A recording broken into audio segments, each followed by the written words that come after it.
Polda Metro Jaya menaikkan status perkara dugaan pemerasan oleh pimpinan KPK terhadap mantan Menteri Pertanian Syahrul Yassin Limpo ke tahap penyidikan. Keputusan menaikkan status perkara ini diambil setelah polisi melakukan gelar perkara pada 6 Oktober lalu. Pasca pelaksanaan gelar perkara yang merekomendasikan status penyelidikan atas penanganan perkara yang dilakukan sebelumnya ke tahap penyidikan, selanjutnya akan diterbitkan surat perintah penyidikan. Kapolri Jenderal Listio Sigit Prabowo menyatakan telah meminta tim Mabes Polri untuk turun tangan agar penanganannya lebih cermat. Kapolri juga mempersilahkan lembaga lain ikut mengawasi proses penyidikan agar tercipta rasa keadilan apakah kasus ini layak diteruskan atau tidak. Penanganannya harus cermat, harus hati-hati. Oleh karena itu saya minta tim dari Mabes untuk ikut turun mengasistensi sehingga di dalam proses penanganannya menjadi cermat. Karena kita tidak ingin Polri tidak profesional. Silahkan kalau ada lembaga yang ikut mengawasi. Sementara mantan mentan Syahrul Yassin Limpo usai perjalanan dinasnya ke luar negeri akhirnya memenuhi panggilan dari Polda Metro Jaya. Syahrul menjalani pemeriksaan di Polda Metro Jaya selama hampir 3 jam. Syahrul menyatakan telah memberikan keterangan terkait dugaan pemeriksaan oleh pimpinan KPK di kasus korupsi Kementan. Dugaan pemerasan oleh pimpinan KPK terhadap Mentan berujung beredar foto-foto Ketua KPK, Firly Bahuri bertemu mantan Menteri Pertanian Syahrul Yassin Limpo di sebuah lapangan bulu tangkis. Ketua KPK Firly membantah dirinya menerima uang $1 miliar dari Syahrul Limpo saat bermain bulu tangkis. Namun foto ini berujung pelaporan Ketua KPK Firly ke Dewan Pengawas KPK. Terkait laporan dugaan pelanggaran etik pimpinan ke Dewas KPK, kami hormati hak setiap masyarakat yang menyampaikan aduan. Kita tunggu hasil proses tersebut dengan tidak menyampaikan opini tanpa didasari fakta. Advokat senior Todung Mulya Lubis menyoroti kasus pemerasan oleh pimpinan KPK terhadap mantan-mentan ini. Todung menyebut jika seorang pemimpin KPK harusnya dinonaktifkan dari jabatannya. Tudingan pemerasan, menurut saya itu tidak boleh didiamkan.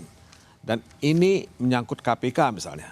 Siapapun itu pimpinan KPK yang disebutkan di situ, menurut saya Presiden harus mengambil tindakan yang tegas. Yaitu paling tidak menonaktifkan. Paling tidak menonaktifkan yang bersangkutan. Supaya kasus ini dapat diinvestigasi secara tuntas selesai. sampai selesai. Dan kalau misalnya yang bersangkutan memang bersalah, ya, ada bukti-bukti, ya mesti diproses secara hukum dan dipertanggungjawabkan secara hukum. Dengan cara itulah paling tidak bisa memulihkan nama baik KPK. Paling tidak bisa memulihkan nama baik KPK walaupun ya belum tentu nama baik KPK bisa dipulihkan dengan kondisi seperti sekarang ini.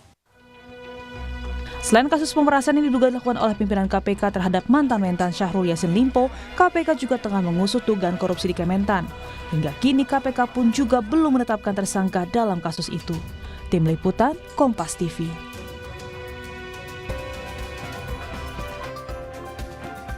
Saudara, kasus pemerasan pimpinan KPK terhadap mantan Menteri Pertanian Syahrul Yassin Limpo jadi sorotan akhir-akhir ini. Pasalnya, foto Ketua KPK Firly Bahuri bersama Syahrul beredar luas di media sosial dan membuat asumsi. Lalu benarkah terjadi pemerasan? Dan bagaimana dengan kepercayaan publik terhadap lembaga anti rasuah ini akibat kasus ini? Dan apakah polisi bisa sepenuhnya adil sesuai dengan porsi dalam pengusutan kasus ini? Kami hadirkan perbincangannya dengan sejumlah narasumber. Ada Kepala Bareskrim Polri periode 2009 hingga 2011, Komisaris Jenderal Purnawirawan Ito Sumardi. Lalu juga ada pimpinan KPK periode 2015 hingga 2019, Saud Sitomorang. Selamat pagi Bapak-Bapak. Selamat pagi. Ya, kami juga nanti akan mencoba menghubungi salah satu mitra kerja KPK yang saat ini masih terus kami hubungi dari Komisi 3 DPR RI. Namun kami akan ke Pak Ito dulu. Pak Ito, saya tanpa bermaksud untuk menghadap-hadapkan antara KPK dan Polri begitu ya. Dan kita bersama berdoa agar terjadinya hadap-hadapan KPK dan Polri ini tidak juga terjadi, dan seperti yang lalu-lalu seperti ada kasus cicak versus buaya begitulah yang paling buruk begitu terjadi. Tapi saya ingin bertanya, apakah Pak Ito optimistis polisi ini akan tetap mengusut kasus ini tanpa intervensi dari manapun? Ya, baik, terima kasih.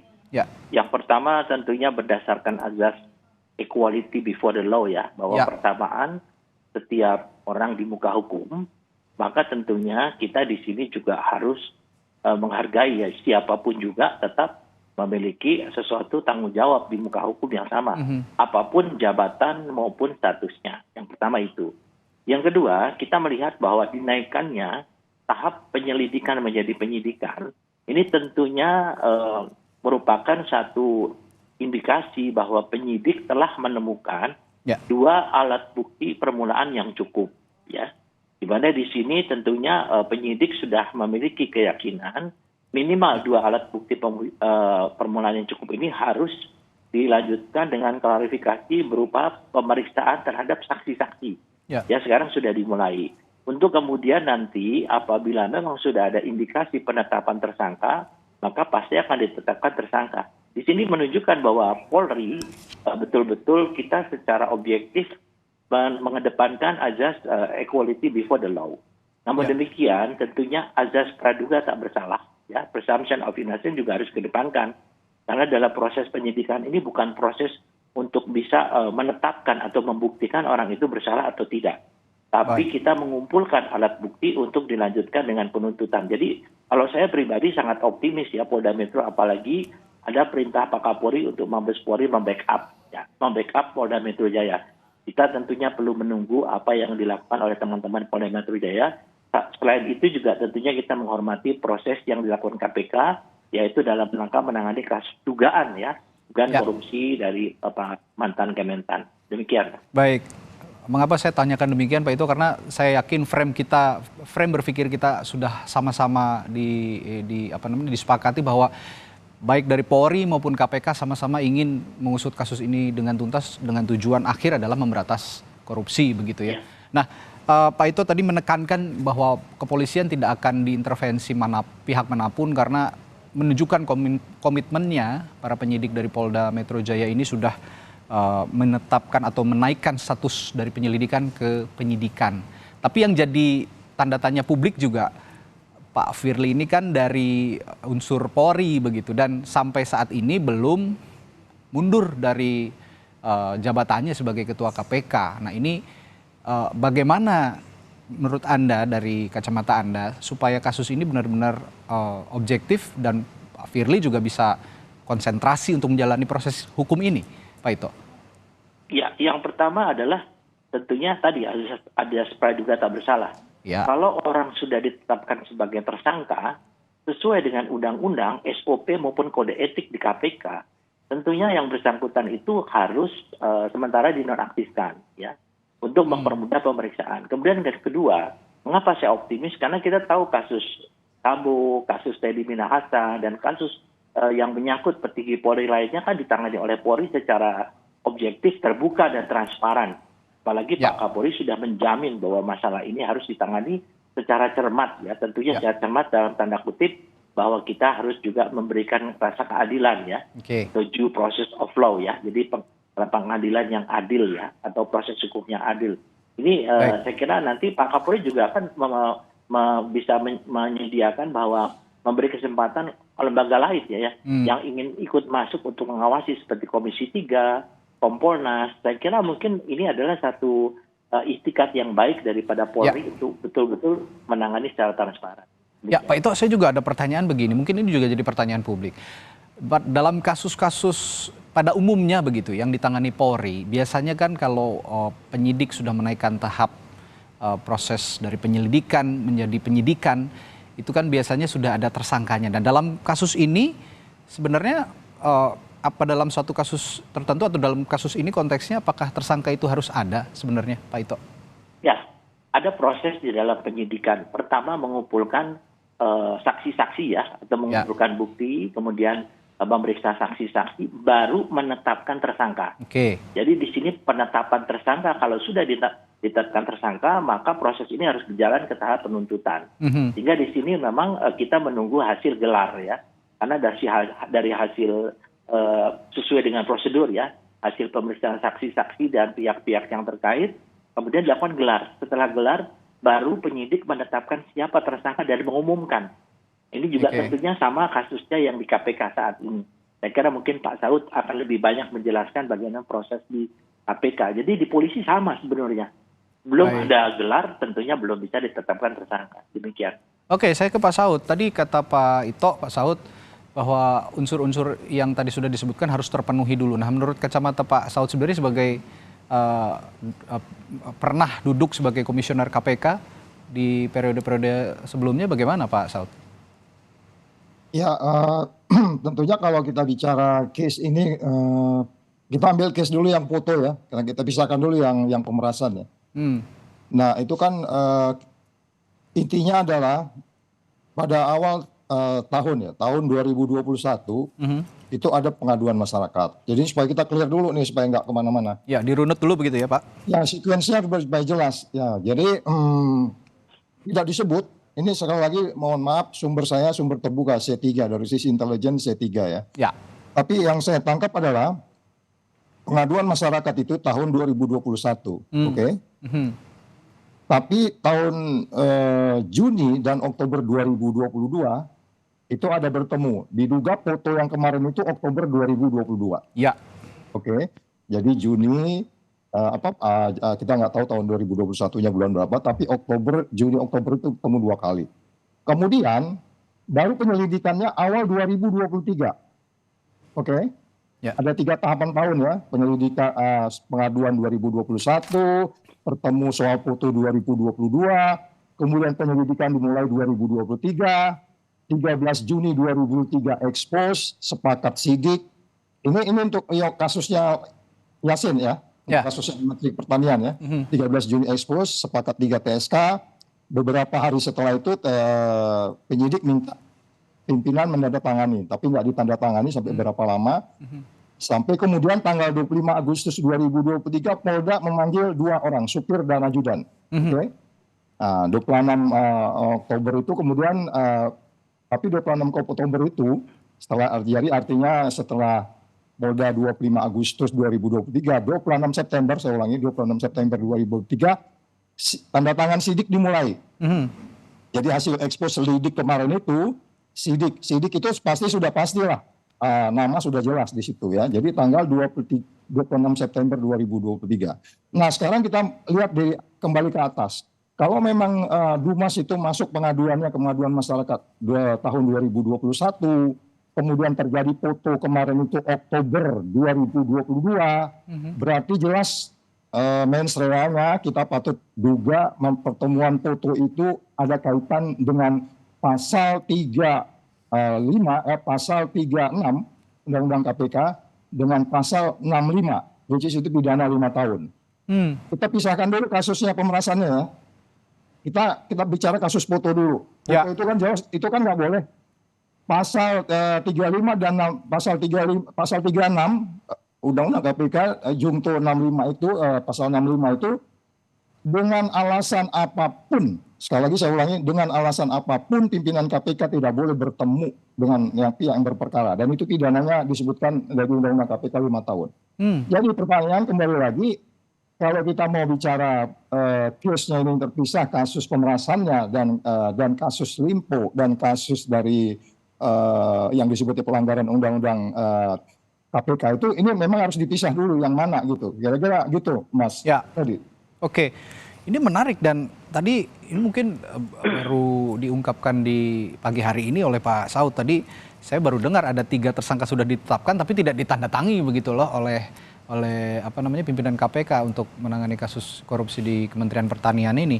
Nah, lalu saya tadi menanyakan hal yang sama kepada Pak Ito. Sebaiknya bagaimana agar kasus ini bisa seiring sejalan dengan kasus korupsinya, karena sampai saat ini juga Pak Firly kita ketahui belum mundur dari posisinya untuk fokus menjalani dugaan pemerasan ini, kasus hukum ini.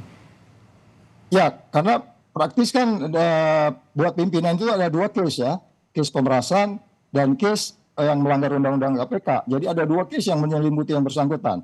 Kalau Menteri Pertanian 1 case yang dia artinya memang dengan 2 orang yang lain, itu sudah nanti silakan KPK berproses di situ. Itu yang saya bilang kemarin di media, ini bukan soal bergen, ada orang di kementerian, terus ada orang di KPK, kemudian bergen. Jadi saya sependapat dengan Pak Ito tadi, itu harus harus dipisah. Jadi secara umum ada 3 case besar yang harusnya itu bisa dilaksanakan simultan. Tapi kalau mau baik dan kemudian tidak menimbulkan keraguan di publik, karena ini kan sekarang kita Indonesia bicara trust ya. Ya. Lalu ini kita bicara kepercayaan, ya sebaiknya memang Presiden dengan bijak karena dia KPK di bawah pemerintah, dia diminta untuk istirahat dulu, tapi kemudian nanti kalau tidak terbukti nama baiknya dipulihkan. Kira-kira gitu Mas Aldi. Ya, saya juga yakin publik sangat miris melihat kondisi KPK saat ini begitu, yang lembaga yang dulu diagung-agungkan, yang sangat agung lah bisa dikatakan untuk memberantas kasus korupsi, malah pimpinan-pimpinannya terseret kasus-kasus tertentu, apalagi ini kasus pemerasan begitu. Tapi begini Pak Saud, beberapa kali ada laporan dari masyarakat, aduan dari masyarakat ke Dewan Pengawas KPK, tapi kok terkesan mentah begitu. Jadi tidak ditindaklanjuti dengan optimal. Respons Anda soal anggapan ini, Pak Saud? Mas Adit, kalau kamu dewas nih sekarang, ada 5 instrumen alat ukur kamu. Oke. Itu nilai-nilai KPK. Oke. Nilainya itu gampang, saya selalu ulang-ulang, pasti penonton bosan nih Saud ngomongnya itu doang. Nilainya itu adalah yang bentuknya IS KPK. Oke. I-nya integrity, S-nya sinergi, terus K-nya kepemimpinan, terus profesional dan keadilan. Oke. Sekarang saya tanya Mas Radit, nilai mana yang dilanggar oleh pimpinan KPK ini sekarang? Saya ulangi, integrity, sinergi, kepemimpinan, profesional. Ingat kata profesional itu Anda harus sesuai KUHP dan sesuai dengan undang-undang KPK dan seterusnya. Baru keadilan dan seterusnya.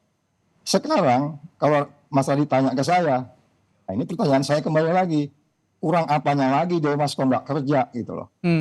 Iya nggak? Udah jelas itu nilai mereka kok. Itu ada penjabarannya loh.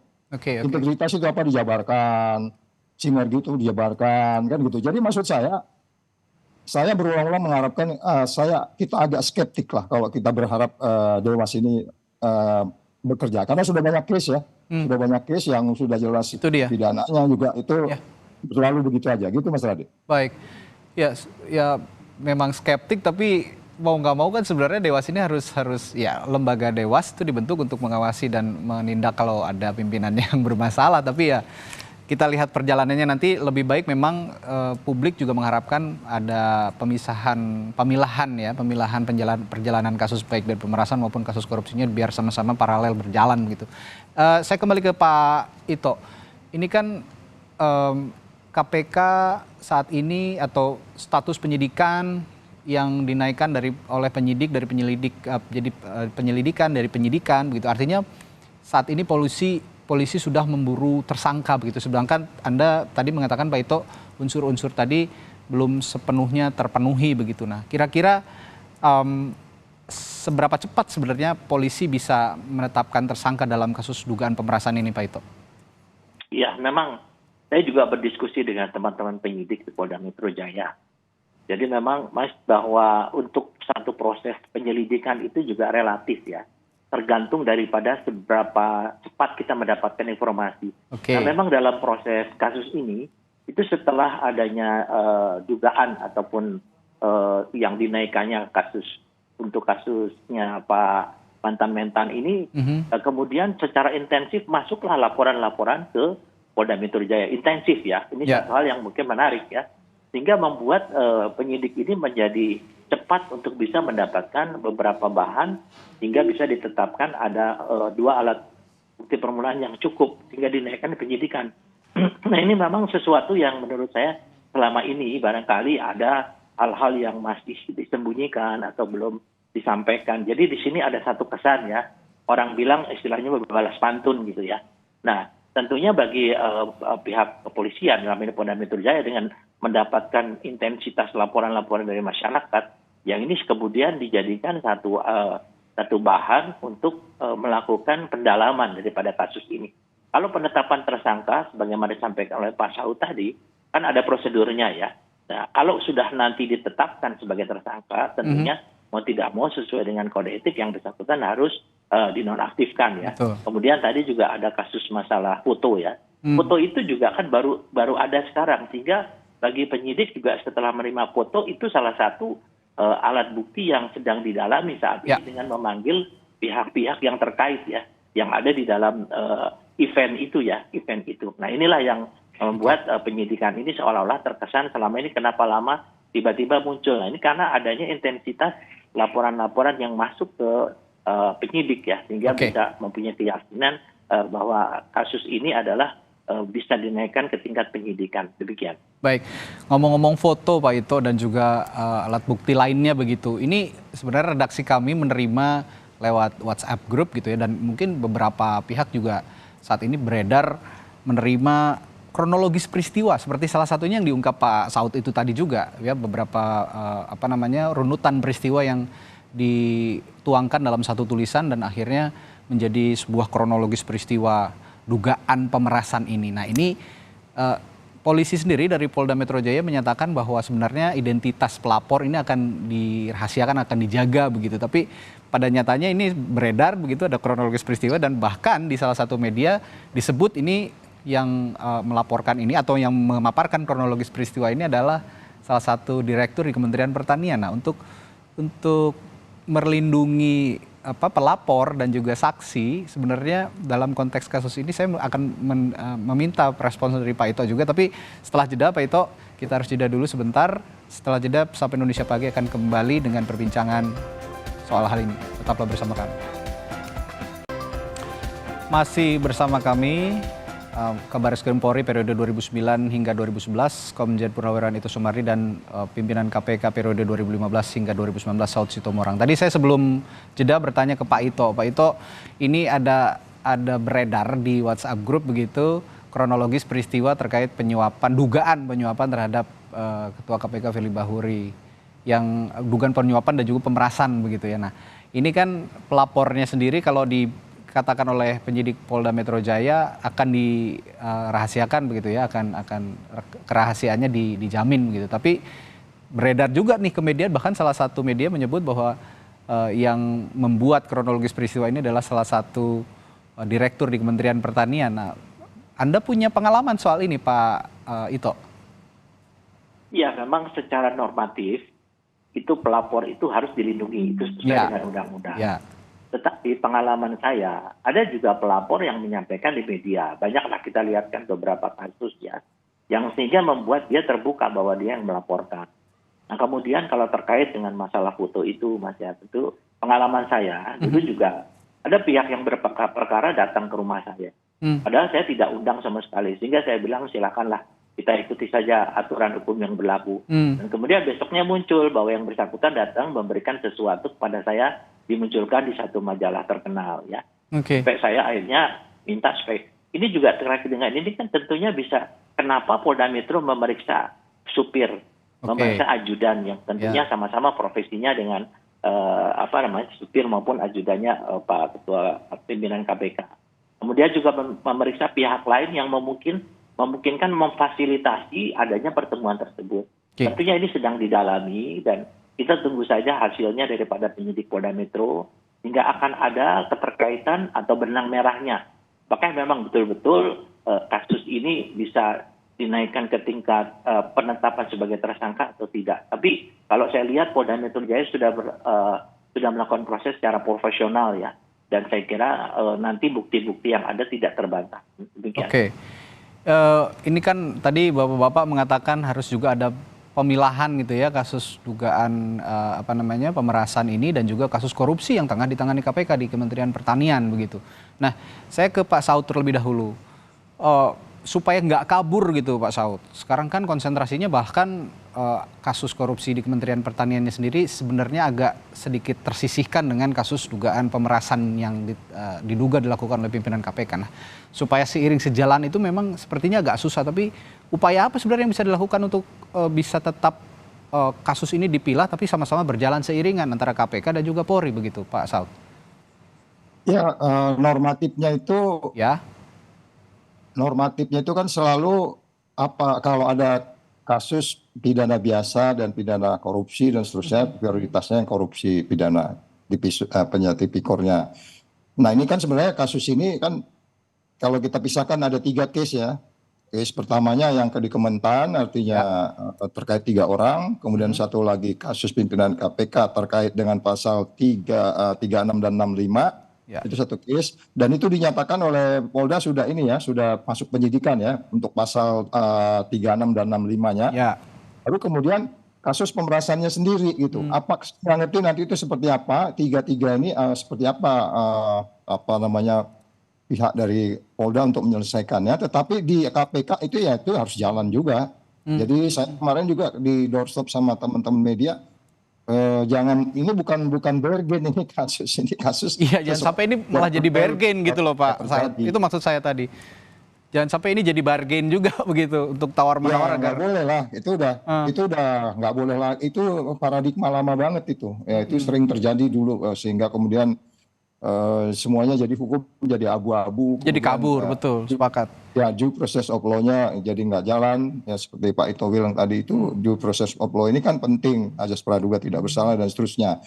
Tapi kalau saya untuk pasal 36 dan 65, saya yakin banget. Dan kalau umpamanya itu nanti juga, karena itu udah jelas, Mas Radit, itu langsung tidak langsung, kita tuh nggak boleh ketemu. Kan itu maksudnya menjaga marwahnya KPK dan marwah pribadinya gitu. Even pada orang di doorstop datang ke rumah seperti pengalaman Pak Ito itu, nah itu sebenarnya bisa dipertanyakan juga gitu. Artinya gini, seperti apa kronologisnya? Memang menjebak atau apa gitu? Ini kan kalau lihat dari kronologisnya, ini malah mengundang begitu Pak. Masyarakatnya itu 2021, 2022 Oktober itu foto. Nah, ini kan kita jadi tanda tanya tuh. Baru penyelidikannya dimulai 2023. Ya, itu dimulai awal penyelidikannya. Kemudian 6 bulan kemudian masuk ke penyidikan. 2023 juga. Ya kan? Yang ditanda tangan lama-lama itu kemudian baru sekitar September ditanda tangan, baru kemudian Oktober dimulai di penggeledahan beberapa hari kemudian. Jadi sebenarnya kalau saya bilang sih baik itu kaitan pemerasan, kaitan dengan pasal 36 dan 65-nya gitu ya, saya pikirnya sama-sama prudent gitu. Jadi yang saya bilang kemarin di Kompas Pagi, I have any doubt about it. Dan Pak Ito juga istilahnya tadi, istilah Pak Ito bilang tadi, akan ada keyakinan lah gitu kira-kira. Ini bisa salah loh ya. Saya bisa salah, karena kan saya tetap pakainya sumber saya Sense 3. Sumber terbuka gitu loh. Baik, Pak Saud, tadi kalau saya minta pengalaman dari Pak Ito juga nih soal pelapor atau siapapun yang menemui pejabat yang juga sedang menyelidiki sesuatu kasus gitu. Nah kalau saya dari Pak Saud, pernah punya pengalaman Pak Saud, ada pihak yang berperkara ternyata minta ketemu atau bahkan ujuk-ujuk datang gitu. Nah Anda bagaimana menghadapi situasi seperti ini kalau memang pernah mengalami situasi seperti ini Pak Saud? Sebenarnya ada strong signal yang kita kirim pada setiap orang ya, termasuk kepada setiap ajudan. Iya kan, saya pernah sekali waktu turun dari lift, pas saya turun di gedung KPK yang lama, pada saya turun itu ada tahanan mau naik ke atas. Karena tahanannya di gedung lama itu di lantai 5 ya. Itu saya hampir pidana saya itu, hampir nabok itu. Karena nggak diatur, kok bisa gitu loh di lift. Itu kalau dipotret orang tuh beresiko banget itu. Itu kira-kira jadi lift dia mau naik ke atas, saya turun ke bawah, ketemu di ground itu. Itu beresiko. Sejak itu saya melihat, wah ini baik yang incoincident aja itu beresiko besar.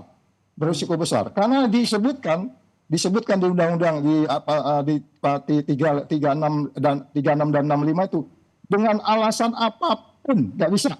Jadi kalau saya bilang, wah saya coincident di lift, tapi kok ngomong gitu, sama kan saya langsung jalan begitu. Jadi ini yang saya bilang tadi, kita bisa ngirim strong signal kalau memang kita mau, ya sebenarnya pasal 36 dan 65 ini bisa dijaga dengan baik kalau kita mengirim, sehingga nggak ada orang-orang yang mencoba-coba untuk kemudian mengarrange pertemuan. Kan disebutkan ada yang mengarrange pertemuan Oktober di lapangan badminton.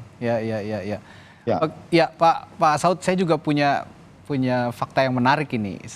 Di harian Kompas beberapa hari yang lalu tanggal 7 Oktober 2023 Wakil Ketua KPK Nawawi Pomolango saat ini menyatakan tidak bisa mengomentari sesuatu ya yang tidak bisa diketahuinya terutama soal dugaan pemerasan. Tapi dia berkata seperti ini. Teman-teman di sana punya alasan untuk melakukan. Artinya teman-teman ini Polda Metro Jaya ya punya alasan untuk melakukan. Saya menginterpretasikannya ini melakukan proses hukum terhadap dugaan pemerasan. Anda melihat pernyataan ini sebenarnya bagaimana? Artinya di dalam internal pimpinan KPK sendiri sebenarnya sudah ada yang tahu sebenarnya atau seperti apa Anda melihatnya? Ya, memang ada yang menarik ya, makanya saya minta Dewas harus mulai kerja. Ya. Ketika kemudian penyelidikan disepakati untuk dilakukan naik ke penyidikan, yang kemudian katanya surat itu tidak ditandatangani sampai kemudian pimpinan pergi ke Korea Selatan. Lagi C3 loh ya, kita masih bisa debat ya. Ya. Korea Selatan kemudian di salah kunjungan Korea Selatan itu salah satu ketua menandatangani, yaitu sekitar 26 September 2023 something ya. Jadi maksud saya kolektif kolegialnya ini gimana gitu. Ya.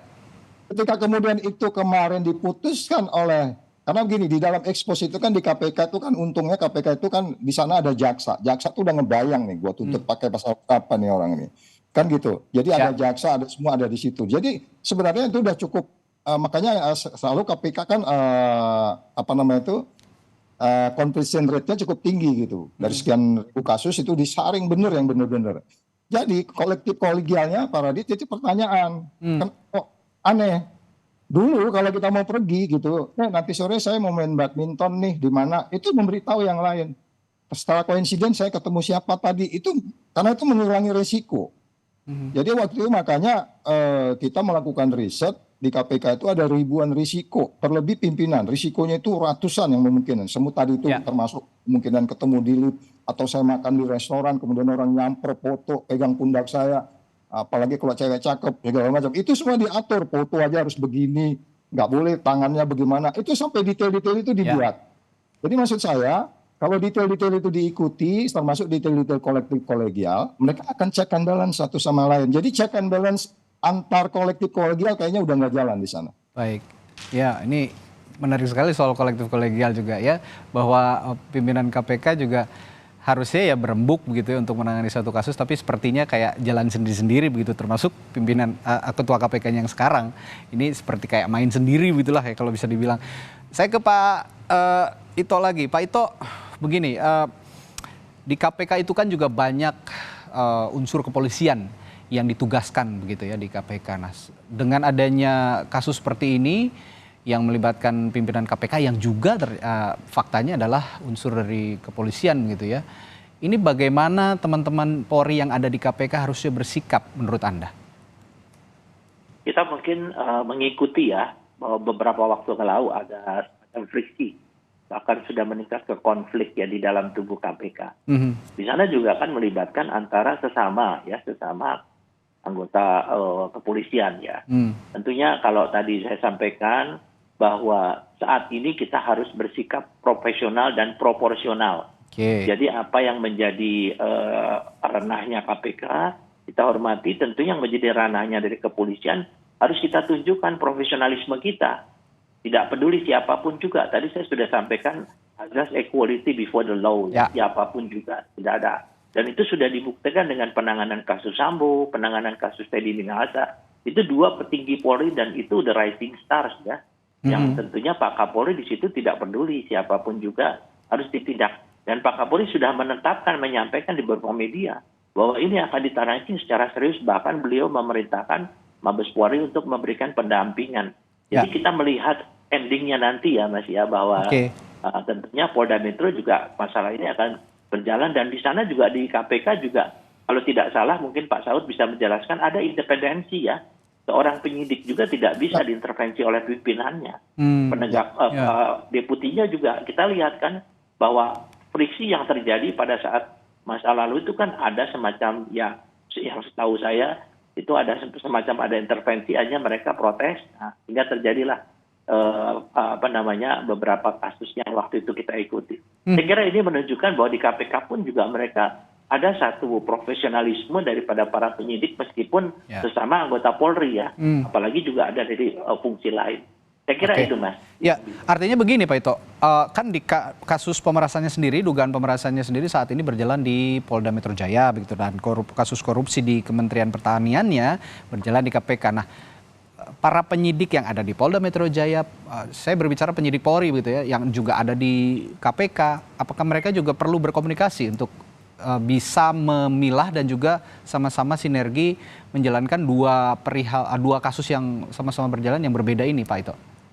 Ya, setahu saya mereka tidak ya, karena Tidak kan ya? berbeda.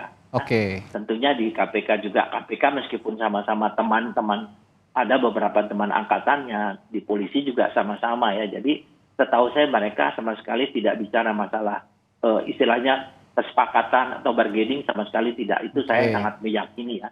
Karena integritas mereka itu betul-betul sudah teruji ya. Tapi tentu di masalah ini kenapa kok sekarang istilahnya Polda Metro menangani dugaan ya satu kasus tindak pidana yang melibatkan pimpinan KPK yang kebetulan notabene juga mungkin ada kaitan dengan profesi kita. Nah, itu menunjukkan bahwa Polri ini harus profesional dan proporsional ya. Ya kita tunggu, masyarakat kan nonton semua nih Mas. Jadi kasus ini sangat menarik perhatian masyarakat. Jadi kita nggak bisa main-main kan. Ya. Saya sangat yakin bahwa dalam waktu tidak terlalu lama kasus ini akan bergulir menuju ke arah yang sebenarnya, yaitu proses peradilan ya. Tentunya harus mengedepankan azas keadilan ya, due process of law dan juga presumption of innocence sebelum diputuskan oleh pengadilan ya. Artinya kalau ada anggapan bahwa kasus ini kemudian nantinya bisa menimbulkan friksi antara KPK dan Polri yang sama-sama kita khawatirkan mengarah ke kasus cicak versus buaya zaman dulu, itu terlalu jauh ya anggapan itu ya Pak Ito ya? Saya ngalami Mas, itu kan hanya masalah komunikasi. Iya makanya hanya masalah komunikasi sebenarnya. Teman saya dan saya ketemu dengan para penyidik waktu itu, mereka firm ya. Di KPK mereka melaksanakan tugas secara profesional dan kita harus hargai. Kita tidak bisa mengintervensi gitu di sana. Itu yang saya alami ya. Saya yakin sampai sekarang masih demikian. Baik, Pak Saud, ini pertanyaan klasik tapi perlu ditanyakan oleh saya kepada Anda. Anda sebagai mantan komisioner KPK juga pasti memandang KPK saat ini ya citranya semakin terpuruk begitu ya, apalagi dengan adanya dugaan kasus pemerasan yang dilakukan oleh pimpinannya sendiri. Nah, untuk memulihkan citranya KPK saat ini, bagaimana langkah yang harus dilakukan KPK-nya sebagai lembaga ya, bukan hanya pimpinannya saja. Sebagai lembaga, KPK harus bagaimana Pak Saud? Ya, mohon maaf nanti kalau saya menyampaikan berikut ini pasti banyak yang sebel gitu ya. Karena gini, kalau ada waktu nanti Mas Radit dan masyarakat Indonesia coba baca ya daftar isian masalah. Daftar isian masalah ketika undang-undang KPK itu dibuat.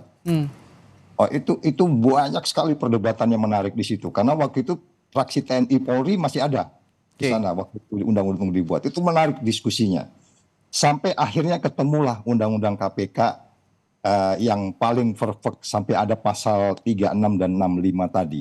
Dengan alasan apapun nggak boleh ketemu. Alasan apapun, entah itu sakit di rumah sakit kayak apa, nggak boleh ketemu pokoknya. Itu udah jelas dengan alasan apapun. Jadi maksudnya, kemudian kalau Mas Adi tanya, semuanya kan saya tetap saya boleh salah, tapi malapetaka ini terjadi ketika Undang-Undang 19 2019, Undang-Undang Revisi KPK itu datang. Karena dengan undang-undang itu, value, nilai di kepala semua orang yang ada di KPK itu totally berubah. Mentalitinya berubah. Jadi kalau udah value-nya berubah, Anda mau dikasih staf kayak yang pinter-pinter ke apapun, berpotensi untuk kemudian memiliki noise yang tinggi gitu. Jadi kita tetap berpikiran bahwa orang yang di KPK itu sudah lewat psikotes, dan selalu yang dikirim ke KPK itu baik dari Polri, baik itu dari Kejaksaan, itu semua orang-orang the best. Nah, soal nanti seleksi di sana psikotes dengan standar KPK itu soal lain. Jadi artinya yang dikirim itu juga orang-orang the best di tempatnya. Iya. Tapi ketika kemudian KPK menjaganya dengan undang-undang lama, mereka dijaga. Itu yang Pak Ito bilang tadi. Mereka sangat independen. Saya nggak usah nyebut lah beberapa orang diantaranya yang sekarang berjoin dengan Pak Listio. Beberapa orang yang sempat keluar dari Polri, tapi kemudian dia masuk lagi. Kemudian di debat udah keluar kok masuk lagi. Enggak, mereka menunjukkan bahwa dia lulus tes wawasan kebangsaan. bahwa saya orang-orang berintegritas. Jadi maksudnya saya berpikir ya kita kembalikan kalau saya bilang si undang-undang supaya benar-benar independen. Kemudian mereka akan merasa bahwa dirinya itu diawasi oleh publik. Dengan menjadi ASN, mentalitinya itu berubah total. Oke. Penjaga penjara gitu. Dan saya berpikir termasuk hobinya pun berubah itu cara berpikirnya. Ya. Iya kan? Jangankan pimpinannya gitu loh. Bahkan ada kantin kejujuran saya dengar di sana itu ya. Ya, jadi makanya saya bilang sekali lagi, Ya. solusinya oke, undang-undang jelek, orangnya kalau dilaksanakan baik-baik. Sama dengan tadi Dewas tadi itu. Itu ada Perdewas 0102, isinya ISKPK tadi itu. Oke. Tapi saya sih nggak bisa memastikan bahwa mereka otomatis bekerja. Jangan nunggu pengaduan masyarakat. Saya dengar kamu ada foto, itu nggak boleh, itu melanggar gitu. Oke. Ini kita lihat cuma slow down, paling nggak mereka expose lah. Oh ya, kami sudah mempelajari, kami sudah koordinasi dengan penyidik Polda bahwa memang sekitar Agustus sudah mulai dipanggil-panggil dan seterusnya. Jadi itu juga bagian daripada pengawas internal yang berbeda dengan pengawas internal ketika dulu. Dulu pengawas internal itu di bawah satu deputi pengawas internal dan pengaduan masyarakat. Nah, sekarang Dewas ini mereka, saya nggak tahu apakah punya tim yang mengawasi semua perilaku KPK 24 jam. Dulu kita diawasin. Oke. Saya kalau menyebutkan contoh berulang-ulang, mungkin penonton pasti bosan. Saud ngomong itu lagi. Lengan pendek. Baik, Pak Saud. Nanti lengan panjang, gitu tertulis, Pak Radit. Baik. Baik, ya semoga doa kita bersama lah Pak Saud agar KPK ini kembali ke terahnya sebagai lembaga yang atau tempat yang isinya orang-orang berintegritas. Tentu memang tidak bisa kita generalisir bahwa ada satu pihak yang terlibat dugaan kasus pemerasan atau apapun, akhirnya lembaganya jadi hancur. Kita harus sama-sama memulihkan itu dengan profesionalisme kerja juga dari Polri agar sama-sama bisa membantu citra KPK bisa pulih kembali. Baik, terima kasih Pak Ito Sumardi, Kabareskrim periode 2009-2011, Komjen Purnawirawan Ito Sumardi, dan juga Komisioner KPK periode 2015-2019, Pak Saud Sitomorang telah berbagi perspektifnya pagi hari ini. Terima kasih Bapak-Bapak, sehat selalu Pak.